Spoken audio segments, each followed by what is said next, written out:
To parse Bill.com API documentation. Start by understanding the basics of application programming interfaces and RESTful APIs.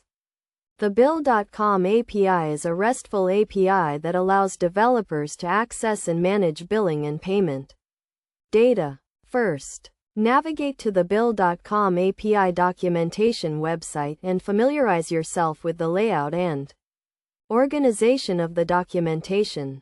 The documentation is divided into sections such as authentication, endpoints, and error handling. Next, focus on the authentication section, which explains how to obtain an access token and use it to authenticate API requests.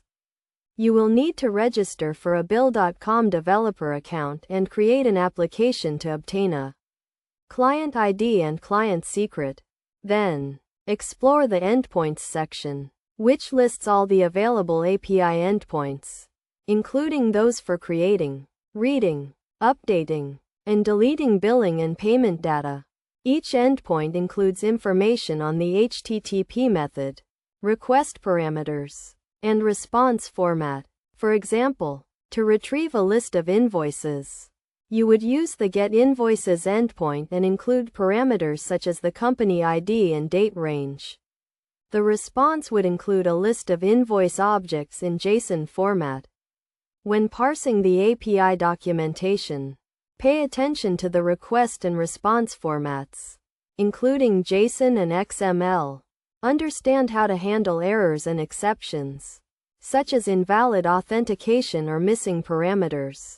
Best practices for parsing Bill.com API documentation include reading the documentation carefully, testing API endpoints with a tool like Postman, and handling errors and exceptions robustly.